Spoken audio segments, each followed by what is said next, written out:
Hello guys, how are you? Hey, this is Osman.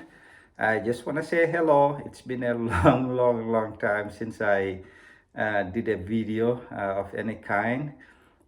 Just want to start by saying, just working lots of hours lately. That's why I didn't have time to make any videos. And we have slowed down on the land business a little bit. We started rentals, and that's definitely doing us more good. And we are more focused on the rental aspects of real estate in the Gambia right now, more so than the land sales. And that's another video. I'll get into that in details at some point. I might brush off on it from time to time, but that's why I haven't made a video in a long time. Today I'm making this video because I'm just so proud that we've received it in the Gambia a while ago, but it took us so long in the Gambia to send this paperwork to the States here. So we have 4 individuals who bought from Jiboro 1, and then we have completed all of their paperwork all the way to fencing permit. So one of them have allowed me to show his paperwork, and he's a guy that lives in Raleigh here. Everything we do is black and white. We like to make it as straightforward and as transparency as possible. So he is okay with us showing his paperwork. So just like I said, we have 4 individuals. I don't want to show names. Let me just make sure the names are in the back except his. Okay, right. So we have this one, we got 2, we got 3, of course we got 4, and he doesn't mind me showing his name. His name is Babu Toure. He's from Gambia and he lives in Raleigh, North Carolina. So he's my neighbor here, and we have completed all of the paperwork. And I see that I'm just not gonna mention this paperwork in detail. I'm just gonna open it and just flash through what I see. This is a fencing permit, so I wanna definitely focus on that. That's a fencing permit. People that are saying that you don't need permits to build stuff and fence stuff and things like that, they are wrong, and they will even give you a time frame as to when you need to fence. And you will have the proper signatures and stamps in the back there. So I'm not gonna get into the detail, but I just wanna show how lengthy a paperwork can be in the Gambia. So this is another stuff. I'm not gonna get into the details. If anybody wants to zoom through and pause and read what's in there, you are free to do so. Today I'm not here. I'm just so glad, and I want to just show people that paperwork in the Gambia is just more than one paperwork. So many people are selling land and they just tell you get this. Even in the US here, people that have purchased land before know that you go through a lot of documents and you just keep signing. So these are all some of them. I will go briefly after I show you all this paperwork. I will explain to you the steps in land paperwork. That's a sketch plan that I'm familiar with, and I have done this and I've shown these things. That is a what is it called? They call it clearance or deed clearance, that you have to have a lawyer prepared. This is the paperwork from the Justice Department. So when you register the deed, this is from the governor of West Coast region, and you see the signature. And you can see some of them are duplicates, and I'm not gonna explain those right now. You can see with stamps and signatures from several different parties, Alcado, of course, Safo, and things of that nature. And this is all this one person that owns all this paperwork. Okay, and all that paper here. We got here something else, and I'm not gonna get into the details today. This is just a quick video to show what we have done for this person here, and that's a sketch plan I'm familiar with. That's a physical planning transfer. I'm familiar with this one a lot. I'm familiar with all of this stuff, but those are the ones we have done a whole lot of times. That's transfer of land ownership. That's like completing your transfer. Another paper here. So as you can see, this is all one person who owns this paperwork, Babu, and this is all the same paperwork. So I haven't even touched the other one. So that tells you how lengthy this is. But for these 4 people, I want to focus on the last 2. And this is going to be for these 4 people. As you can see in Jiboro, the Alcalo in Jiboro, he's very thorough and he will give each land a unique number. So even when you lose your stuff, whenever you come back there, he can just pull a paperwork and show that, hey, this number plot belongs to this person. So that's why he's only one of the alcalos. I don't know if any other person does it. You see, that's the alcalo transfer, and this is a second alcalo transfer. So he wants us to return this order copy to him so that he can put it in his files, which is very, very, very, I don't know how to say it, but it's something that just caught me off guard because we saw land in Sanyang before. We have never seen this, and so many other places. So this is one place, definitely, I think this is a good idea. So even when you lose all of your paperwork, hopefully never, when you go there and say, my plot number is this, he can pull it and look at your ID and he can so say, hey, that's true. You file it and it's here and it's in your name. The only problem is, I don't know how long this paper can survive in his file cabinets, because I went there and I'm like, Alcalo, you probably need a scanner and a computer so that you can scan these things and put it in a computer. Now, I didn't tell him that, but whenever he watches this video, hopefully he's gonna think about that, get a scanner and scan this and put it on a some kind of a digital file, because in case he loses the paperwork. So all these people that I'm sending this paperwork to, you see, you keep this one Alcalo transfer, this second one, I want you to sign it and you mail it back to me so that I can take it to Gambia and have the Alcalo file it in his whatever filing system he has there. I'm quite sure it's paper file. Okay. So I'm gonna stop that. I don't want to get into the details of all of this paperwork. And also we have another person, I don't want to show her paperwork, but she bought a land and we get her physical planning, Alcalo transfer and physical planning paperwork. And then she decided that she wanted to add a family member onto the paper and wanted to take a lawyer. I say we can do it probably faster than any of those lawyers, and we did it within a week. So we have that paperwork here and she can comment. She knows who she is. She lives in the UK. If she wants to comment and testify to that, we get her paperwork here. So whenever she pays the fees for whatever we have done for her, we'll just mail it to her in the UK. But this order 4 that we have completed everything up to fencing permit, will mail it to those people in the US here. So I want to address few things. What are all this paperwork? What's in here? Land paperwork. People keep asking me, calling me. I'm not a big expert on this, you know what I mean? I just happen to be curious in everything that I do. And what I did was, when we started this land business, I just kept educating myself. Anytime something comes up that I don't know, I just keep pounding myself. Even for the folks that said that fencing permits and all these permits are an occupancy, it's not necessary for you to start your permits. I called the Gambia and I talked to some authorities and they sent me the land, what is it, do they call it? I don't even know, some kind of legislature. Yeah, land legislatures that states that you have to have those. It's lengthy. So I haven't had time to read through it. But at some point, I want to read through it and hopefully future, get a video on that. Or maybe I'm even thinking about maybe when I go to the Gambia again, rather than even reading through those legislatures and law writings that most people don't understand. I myself don't understand half the time.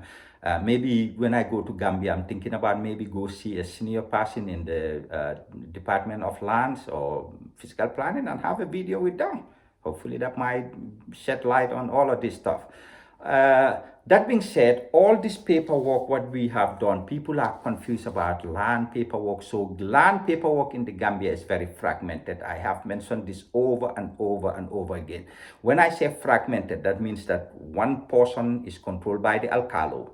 You go to fiscal planning, they have a say. You go to the Birkama Area Council CEO and SAFO and all of this, they have a say. You go to local governments and lands and they have a say. So many places. And I hear all this land paperwork problem in the Gambia.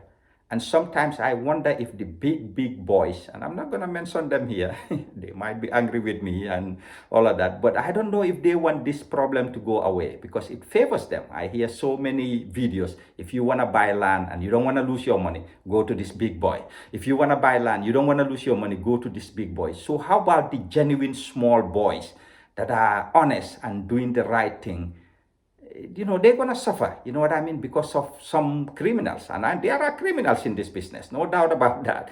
So I look at that and I said, how do you stop this mess and all of this nonsense and go back to reality? It's simple. The government can centralize this land paperwork. They're going to even make money. I've been saying this, and you know what I mean, for a long time, and nobody's listening. I said, hey, if you go and centralize this paperwork in one office, any alcalo that signs an alcalo transfer, they are supposed to, within 1 hour, scan that and send it to this department. Any governor that signs anything on land, scan it and get it, so that everything is in one central place. The government is even going to make money. If you need to retrieve a land paperwork, you come there and you have to pay the government, let's say $500 every time you retrieve your paperwork. Man, I'm giving them business. They better call me and give me some commission whenever they set up this. That is going to help them. Number one, everything is going to be in one place. If land paperwork come in two different names, let's put some red flags there. It will red flag it right away, and they will bring the parties right away and solve it right there. Who owns it? Who is transferring it? So that is clear. Man, I'm telling you, all this nonsense is going to go away. But I don't want to be off track, so I'm going to go back to what I'm trying to say here. So land paperwork, when we start it for you, or when anybody starts it in Gambia, of course, it starts at the alcalo level. So you go to the alcalo, and then they will stamp it and sign and say that, hey, this person is transferring this much land to this person. Of course, they don't get into the amounts, but that's it. You pay that alcalo 5,000 usually. Some alcalos in some rural areas could be 3,000. I have seen that. But for the most part, it's 5,000 for the alcalo transfer. So from there, you go and you hire somebody to go and do the sketch for you. That's not you can go to physical planning. They have several people who work there, and they can come and go with you and do the sketch. And I'm not going to say there are fees here, because once I get you those fees, it's not uniform across the board. Some are doing it at this rate, some are doing it way higher. I've seen all kinds of fluctuating rates there, and I'm talking about big fluctuation. So they will come and they will sketch all of that, and they will take it to physical planning. And physical planning will put it in their computer, and then sometimes it will come back and say reject, because the coordinates that that person put on the sketch belongs to somebody. Land is very dicey in the Gambia, so they have to come redo that sketch. Sometimes it takes some time before that thing comes out, unless you have somebody that knows big time what the heck they're doing. Then usually one time you can just go and get it done and it's all over. But that's how it goes. Then you will get your physical planning, transfer, and sketch plan. And in that paperwork, you can hear that it's for residential zoning, which is true, because they just go by whatever the heck you tell them on that thing. Whoever goes and does that sketch, if you say it's a residential, they just go by that. At this point, physical planning haven't gone there and do any surveying. So many of these companies are saying, oh, after you get that, you can fence. Then why did we get a fencing permit? Why did we apply for fencing permit? And they tell us, no, you can't get it until you get your occupancy. The occupancy tells you what you are going to occupy this land for. At that point, physical planning goes to that land and looked at it, or at least that's how it should be, unless you get some favors there, I don't know. And I'm not blaming anybody in that office, or I'm saying that's the possibility, or unless if you are a top guy and they just believe you and give you a pass on that, but their job is to go and look at land and say, hey, this is suitable for occupancy as a business or agriculture or house or residential. But I'm even going way ahead of track here. So let's back up here. First thing, you get your alcalo transfer, correct? After you finish with the alcalo transfer, your next step is physical planning and transfer and sketch plan. You get that. Once you finish that, if you think about it, at this point, you haven't even paid capital gains tax. That's why your land transfer is not even considered complete.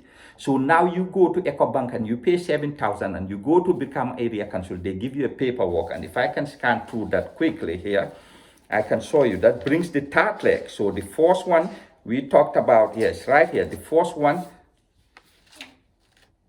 So the first one we talked about, so this is that paperwork. So they give you this form. So you go to EcoBank, you pay 7,000. Let me see if I even see oh, okay, yes, 7,000. So this receipt shows that you pay 7,000 at EcoBank. Then you take this receipt to Birkama Area Council, and then they will give you this form to complete your transfer. So now backtrack one more time. So you have your Alcalo transfer, number one. You go to physical planning, you get your sketch plan and transfer. Those people say, oh yeah, that's a residential area. They haven't come and looked at it. They just assume what you tell them. So now you haven't even completed your transfer yet. So you go to EcoBank, you pay this 7,000 right here, and then you take that to Birkama Area Council, and then they give you this thing right here, this form. And this form, as you can see, has a whole lot of signatures. One of them is from the Alcalo of wherever that land is, the CFO who is responsible for that area. And then you go to the GRA, and then you pay capital gains. So once you pay capital gains, you take that receipt to the Birkama Area Council CEO's office, and he or she, it's a he now, I don't know, in the future it could be a she, hopefully soon.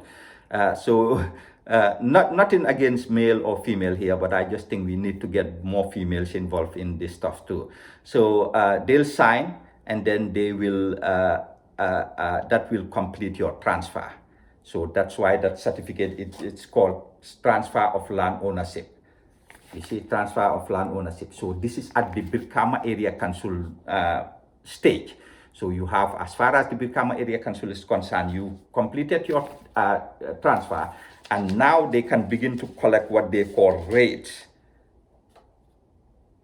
You see, $400. So now you can pay your yearly taxes. Now your transfer is complete. Before, you know, if you go and pay taxes, I don't think anybody is going to tell you don't pay taxes. They'll take your money. But now they say, hey, your transfer is complete. Now every year, come and pay us our taxes until you start developing. Before you develop, it's 400. Once you start little development, the price goes up a little bit. I think once you build a house, it goes up a little bit. But taxes in Gambia are very, very cheap. This is one thing I think the government needs to increase big time and help the poor people. You know what I mean? You know, to me, I live in the US here. I don't even want to talk about my property taxes. But my property taxes is probably 1,000 times this. What I pay a month is probably 1,000 times this, maybe. I'm just maybe putting big time strings here. But, you know, people that own home in the West, they know property taxes are mighty high in the West.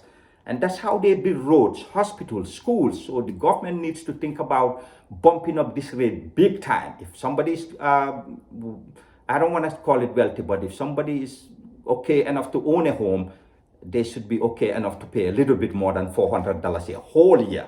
To me, if you divide that into, you know, even income tax, people are paying way more in income tax than they are paying in this. You know what I mean? To me, that's kind of crazy. Okay, but anyway, you know, I was trying to make this video as short as possible, but I have so many questions, and I said, hey, this is one more time that I have to slice and dice this property issue here and tell people what's up. So once you finish that transfer of land ownership, now the next step in the game is to go and get your occupancy. That occupancy is gonna show, and I have done a video about occupancy before, so I will just leave it at that. That occupancy is gonna show that, hey, this land, you're gonna use it for this purpose. At this point, when you go apply for that occupancy, they should come to the land. They cannot just go ahead and just approve it like physical planning has done. That's why that's not a permit for you to build.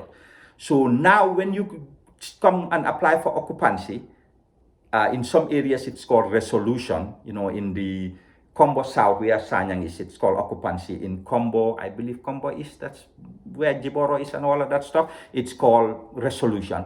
So when you want to do that, you have to come to physical planning, and they have to send somebody to go there. And I'm not going to get into the details of how that works, but they will go there and look at the area measurements where your land is, and they said, we approve this area is suitable to be a residential plot, business plot, commercial. Sometimes it could be mixed, farming and residential, whatever. So once you finish that and you get all those stamps, and that at that point again, you have that certificate of occupancy or resolution certificate, and you pick that up from the appropriate places in Birkama, and then now you have to go to the Alcalo. You see, when you did the complete of transfer, you went to the Alcalo, he stamps, and you sign and you pay. You know what I mean? And I'm not going to get into the fees here again. You went to the CFO and he stamps and signed during the complete of transfer, during this portion, completing the transfer, and the Birkama Area Council CEO completes it. Now, this second time you are doing the occupancy, you have to go to the same folks again, and each of them have to stamp and sign, and you have to pay fees there. And the governor's office is also involved in the occupancy part. So in the resolution, so for Combo East. So they all stamp and sign, and you pay the appropriate fees. Now, once you finish that, that is considered freehold land, as far as I understand. So somebody asked me to explain a little bit about leasing. And it's crazy. I asked so many people in the Gambia, man, I'm talking about top people there. They cannot answer this. People give me fragmented answers left and right. You know, when I first started this business, so many people call me, oh, that land is lease land. Is your land lease? I say, what is a lease land? Oh, a lease land is, you know, you have to renew the term every 99 years. And a freehold, you own it forever.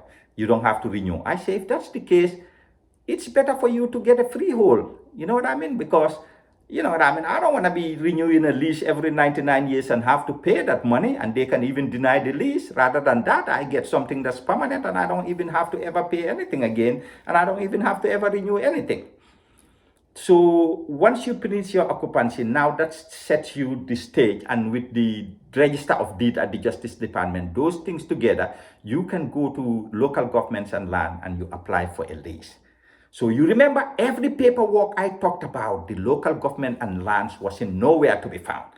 Leasing is the only document, is the only land ownership that's registered at the Ministry of Lands and Local Governments, as far as I understand. You know, and if I'm wrong, I don't mind. If anybody can dig something and come and tell me you are wrong, come and tell me. So all the other land paperwork, if you just have Alcalo transfer paperwork, that's only the Alcalo's business. So that's only registered at the Alcalo, nowhere else.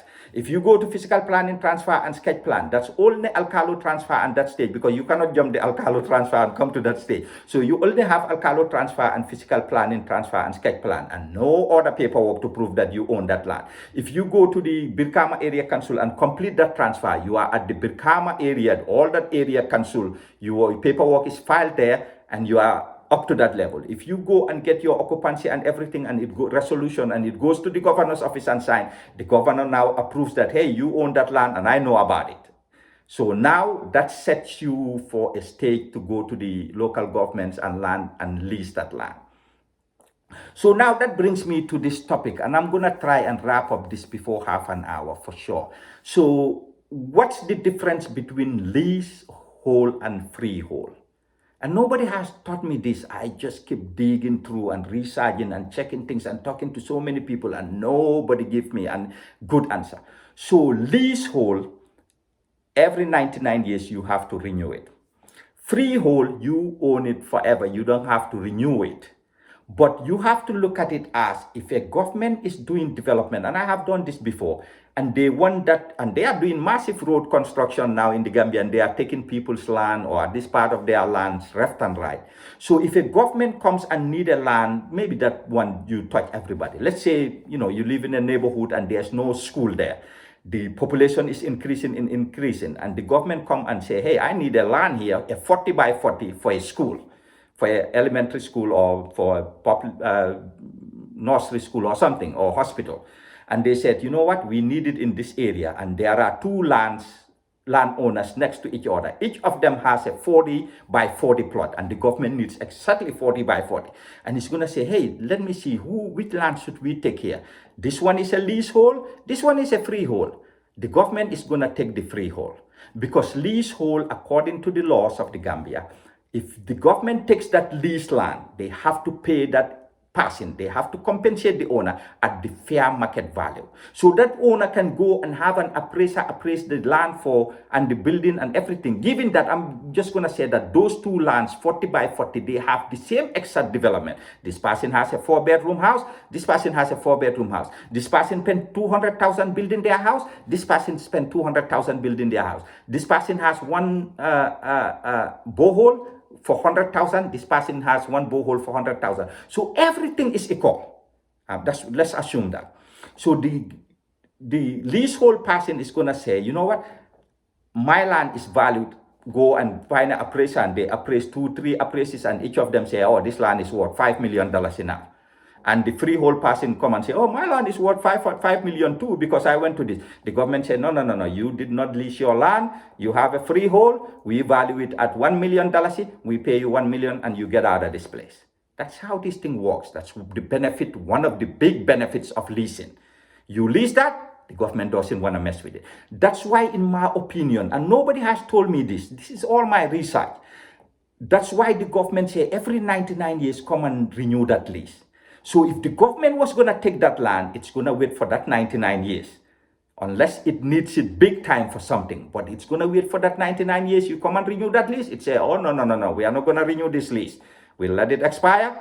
And then we'll pay you whatever and we'll get it. So this is how this business works. So that's one of the benefits of leasing. Number one benefit is that your land is registered at the Department of Local Government and Lands. The people that haven't leased their land is not registered there. That's why people are crazy sometimes. You know what I mean? I don't want to upset anybody right now. But when we started, people we are doing, YouTubers are putting, if you want to authenticate a land, go to local governments and land and make sure that land is registered there. I don't know what percentage of lands are registered at local governments and lands. So I'm not even going to pull that out of the blue. But go ahead and research it. Tell me. I don't know many people that have a land that's leased at the local government and lands. Not many.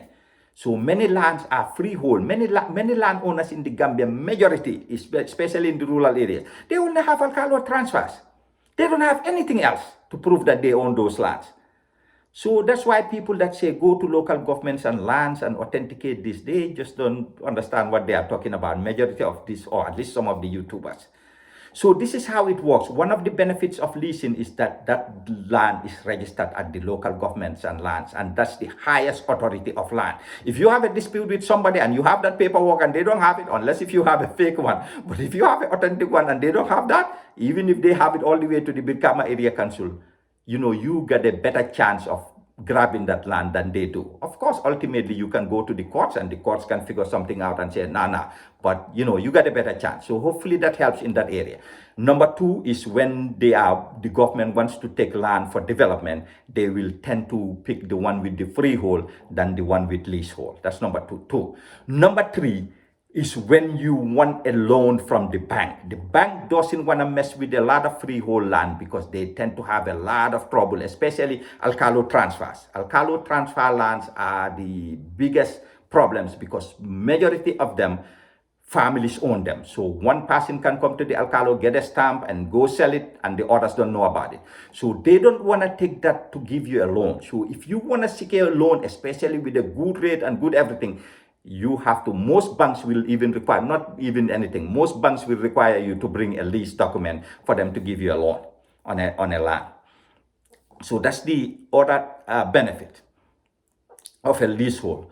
So this differentiates leased land from freehold land. So number one, you are registered at the Department of Local Governments and Lands. Number two, you know what I mean, most likely your property will not be touched during development in the area, and if it does, you're going to be compensated handsomely. And number three, the banks will give you loan for the most part, you know what I mean, unless you have some other baggage. But if you have a lease land and you can come and it's appraised at a good value, you can definitely go ahead and be able to secure a loan. And number four, if I may add that, I can say when you are selling a land, if a land is leased, it's easier to sell because, not easier to sell because usually it's priced high, but it gives authentication to that land because that person can go to local governments now and say, hey, this person is selling me this land, show them their paperwork and said, hey, they said it's a leased land. Do you have a document of this land here? And I'm hoping for local governments and land should be able to pull that up and say, oh yes, this is leased and it's leased in the name of this person and this person. Because our house that we have in Senegambia, it's a leased land. We leased it. So if anybody wants to go to local governments and land, if we are ever to sell it, you can go there and pull it out and say, hey, you know what? It's true. These people these people have this land and it's registered here with us in this office as a leased property. Okay, so hopefully this helps tie all of these things together. You know what I mean? I think I'm forgetting one benefit of leasing. If it ever do come up again, I will let you know. But one of the downfalls of leasing is basically you have to renew it every 99 years. It expires, and you have to go back to all of these authorities again at the Department of Local Governments and Land and say, hey, I want to renew my lease. And it's not a expensive stuff to lease and renew all of this lease, but just the paperwork and the bureaucracy around it just makes it hectic. So a lot of people just don't want to mess with it. Yeah, because it can take, you know what I mean, short period. I don't want to sit here and say like most people do, oh, this takes forever. Nah, doesn't take forever for everybody. The big boys that are selling in the Gambia, they can get this paperwork for you relatively quick. You know what I mean? I'm nothing against the big boys. You know what I mean? They are doing a heck of a job. And, you know, hopefully one day when I come to Gambia, one of them will hire me and give me a job because I already have some customer base already established. So any of those big boys in the Gambia that need a real estate person here in the US, hey, give me a shout out and hopefully we can put something together. Maybe, and I can tell you what I think my target market needs, and then we can put that together. But anyway, you know, I said 30 minutes, it's 31 minutes. So I'll just go ahead and stop this video here. And, you know, and hope to start posting. I'm about to go to Gambia hopefully soon. I don't know, I'm planning on it. And then I will start posting some more stuff. You know, some educational stuff, even if it is not just land, just some educational stuff. But lease land and how freehold land was a big question that somebody asked for, and I wanted to answer that here. All right, thanks guys.